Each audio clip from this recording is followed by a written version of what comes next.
right, welcome to La Chartreuse. I'm Romy. I'm Hugo. And on this channel, we are sharing our journey as we renovate this historic townhouse in the southwest of France. In our last video, we took you on a tour of a house showing your progress mid-renovation. Thank you so much, by the way, for all the kind comments. It's very, very helpful and encouraging. If you haven't seen the video, check it out right now. And today we are showing you the outside or the garden. Right now we're in the back garden, and which is about 100 square meters in size, and then it's separated by a small passage, and we go to the front garden, which is much smaller. It's about 50 square meters or so.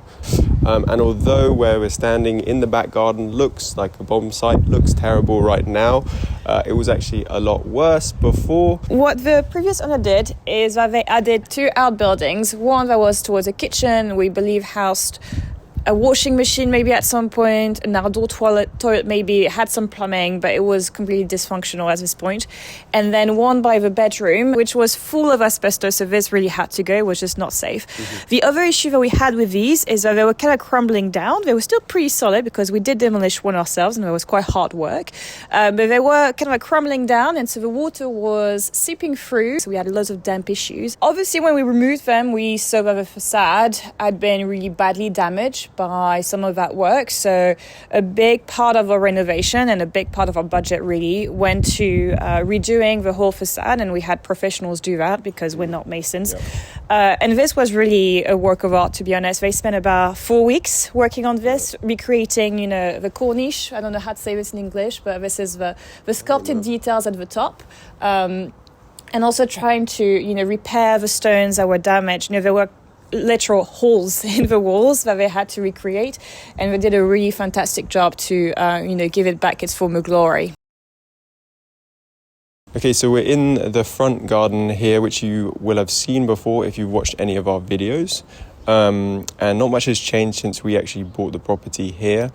But the previous owner, when he was living here, had a lot of vegetation here, a lot of big trees, and so it might not be visible from the video, but actually where we're standing is quite a big slope. It's quite a large mound here, which is a problem for us because it actually drains some of the water into the cave or the basement behind us. We plan to change that, etc., and we'll talk about that later. But the priority for us right now with the garden renovation is to really focus on this area first, because we want to do a lot of hedges, and these need to be established early in order to get stuff growing for the season. And that's basically why, although we have a lot of stuff to do in the interiors, we're actually starting work on the garden at the moment because we need to get stuff growing. Yeah. We also have a really beautiful gate here that needs work. We need to start renovating it because we need to paint it before we put in the hedges. So there's a lot of work that needs to happen in this space. That's a good segue. We'll head indoors and show you what plans we have for the garden now.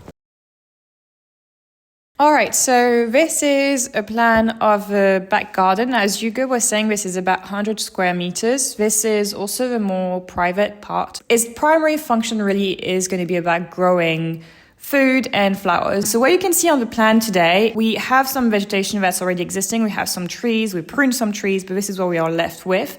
And we have also this concrete area on the side, but we're not going to touch because it has the heat pump, also has a water point, and this has a nice light throughout the day, and it's also sheltered from the wind. So we use this as a potting table, and this is also where we can store our orange trees and our citrus trees in the winter. The first thing we're going to want to do, which is going to be quite a big job, is to create some decking area, probably just outside of this door, with some steps going down, mainly to have a clean space that we can get outside, pretty easily, access the compost, things like that, without bringing mud throughout the house. Yeah, and also behind decking area, we want to clad the back wall here in the same wood that we're going to put the decking in, because right now it's covered in a kind of pebbled ash concrete, which is not very well done. It's not very well done, and we don't really like the look of it. So the idea is to wrap the whole space in a nice pine wood that will hopefully age into the property nicely. And so we want to add some structural beds as well in the corner for herbs,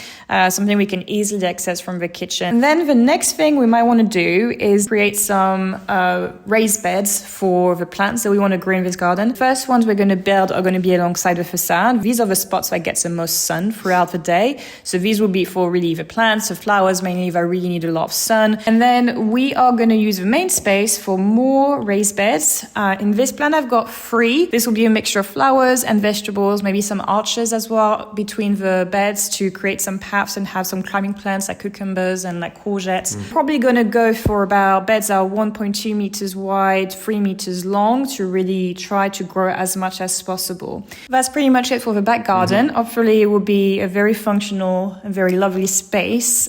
But let's move to the front. This is a plan of the front garden. It's a tiny bit smaller than the back garden. This is also north facing and this is onto the street. So we don't have a lot of privacy. So this is going to be mainly a decorative garden, somewhere where we can have fun with a bit of landscaping.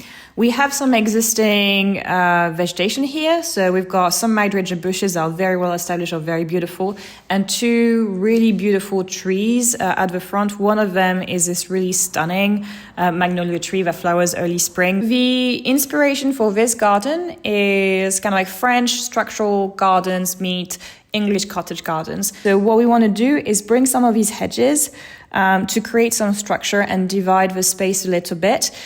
So we'll use hornbeam alongside the gate to create some privacy and also add a pop of color in the winter. Hornbeam keeps their leaves in the winter and so they turn kind of like orange color. So they should add a point of interest in the grey months. And then alongside the path here, and to divide these little sections, we'll use hue. We thought about this a lot. Initially, we wanted to use box. We got turned off it by a couple of our friends who'd had it and it just died instantly. And also we wanted the front hedging to be relatively well established when we initially put it in, because we want to get some privacy pretty quickly. Yeah. And to get plants that size for the front hedging is just extremely expensive.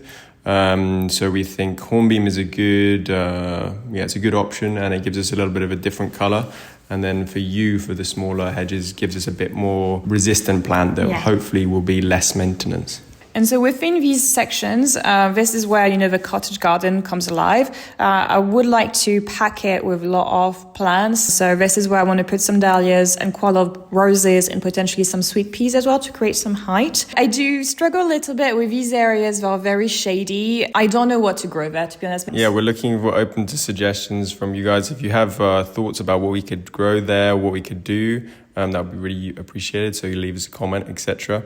I suggested that we do some kind of little patio mosaic area where we could have summer shaded dining area, but I think Remy was not keen for that. So any suggestions will be much appreciated. And then the final thing that we want to do to this garden, when you look at the pathway here, right now it's just a big slab of concrete. What we are thinking of doing is simply removing that and then replacing that with a gravel path. And we can use the gravel as well in the other sections of the garden where we have all these pathways. I think we've got a bit of work before we can establish the hedges. We need to finish the gate, which we're going to start probably today. And then we need to essentially order our plants very quickly to get them established as soon as possible and give them a full growing season this year. So maybe next year or the year after, we have something that resembles a little bit of vision.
So now we're going to try and level this front garden piece.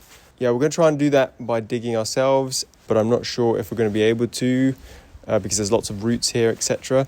So we'll see how far we can get.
Yeah, there's one that's holding a baby.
Okay, thanks for watching, guys. Still lots to do in the garden. We unfortunately didn't get all the stuff we wanted to do done, so I'll follow along next video. And be sure to subscribe for the future updates of the renovation. Anything else from you, Remy? No. All right, see you next time. Bye. See you next time.